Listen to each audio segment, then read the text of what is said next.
Congress party మీ కల గురించి అర్థం చేసుకున్నది. కాంగ్రెస్ పార్టీ కూడా ఆందోళన ద్వారానే పుట్టిందని చెప్పి నేను మనవి చేస్తున్నాను.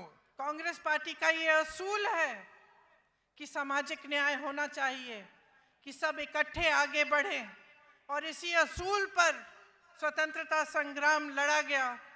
इसीलिए कांग्रेस पार्टी ने जब देखा कि आपका ये सपना था और आप इस सपने के लिए संघर्ष कर रहे थे, इसमें अपनी पूरी शक्ति डाल रहे थे और इतने सारे लोग इस सपने के लिए बलिदान देने के लिए तैयार थे, तो कांग्रेस पार्टी ने इस सपने को समझकर तेलंगाना प्रदेश बनाने का निर्णय लिया। కాంగ్రెస్ పార్టీ స్వాతంత్రం నుంచి కూడా దేశం ప్రజల యొక్క ఆకాంక్షలు గుర్తించింది. కాంగ్రెస్ పార్టీ సామాజిక న్యాయం మీద నమ్ముతుంది. కాంగ్రెస్ పార్టీ ప్రజల ఆకాంక్షలు నెరవేరుస్తుంది. మీ అందరి ఆకాంక్షలు కోరికలు నెరవేర్చడానికే కాంగ్రెస్ పార్టీ ప్రత్యేక తెలంగాణ రాష్ట్రం ఏర్పాటు చేసిందని చెప్పి మనం చేస్తున్నాను.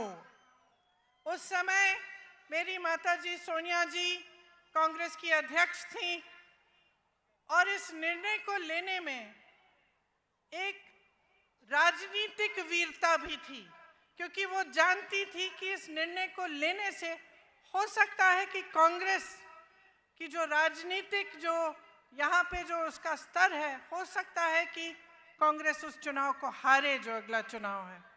మా అమ్మ సోనియా గాంధీ గారు తెలంగాణ రాష్ట్రం ఇవ్వడానికి నిర్ణయం తీసుకున్నప్పుడు కొంత రాజకీయ మూల్యం చెల్లించాల్సి వస్తుందని చెప్పి తెలిసి కూడా తెలంగాణ రాష్ట్రం ఏర్పాటు చేసిన విషయం మీకు గుర్తు చేస్తున్నాను. आजकल ज्यादातर पार्टी के नेता वही निर्णय लेते हैं जिससे उनका राजनीतिक स्वार्थ साधा जाता है, लेकिन सोनिया जी ने जब ये निर्णय लिया तो ये निर्णय आपके लिए लिया। उन्होंने ये कहा कि चाहे मेरी पार्टी तेलंगाना में न भी जीते, न भी सरकार बना पाए, तब भी ये तेलंगाना के लोगों का की ये चाहत है, कि सपना है, और इसे साकार करने के लिए उन्होंने आपकी भलाई के लिए और आपके पक्ष में ये निर्णय लिया। తెలంగాణ రాష్ట్రం ఇస్తే మూల్యం చెల్లించాల్సి వస్తుందని తెలిసినా ఈ రోజుల్లో రాజకీయ నాయకులందరూ కూడా రాజకీయ లబ్ధి కోసమే నిర్ణయాలు తీసుకుంటున్నా.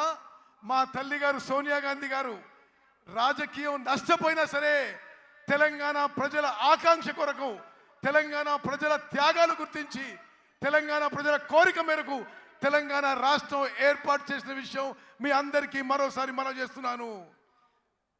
उनका सोच, कांग्रेस पार्टी की सोच एक छोटी सोच नहीं थी।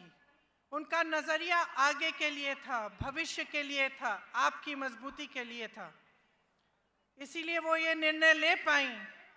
और उन्हीं की तरह कांग्रेस पार्टी के जितने भी बड़े बड़े नेता रहे, चाहे जवाहरलाल नेहरू थे, चाहे इंदिरम्मा थी, चाहे उनके बाद मनमोहन सिंह जी थे, चाहे राहुल जी हैं, और तेलंगाना के तमाम नेता हैं, आगे की सोचते हैं और आपकी भलाई के लिए सोचते हैं।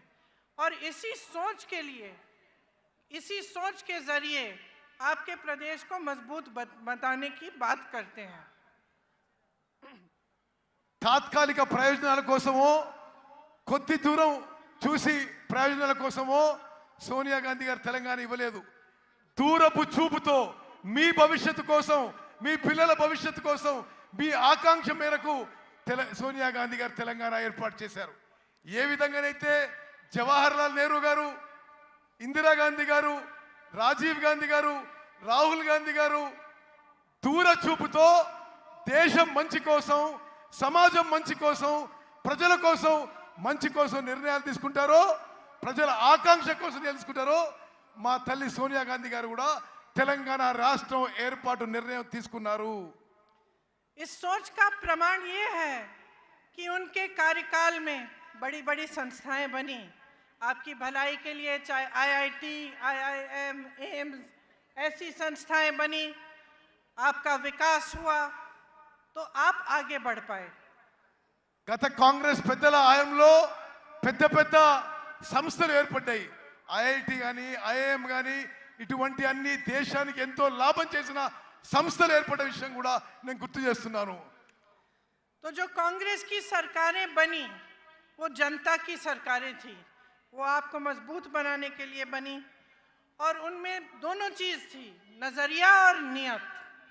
अब जब हम नियत की बात करते हैं तो जितने भी काम होते हैं सरकार बगैर सही नियत के वो काम करती नहीं है.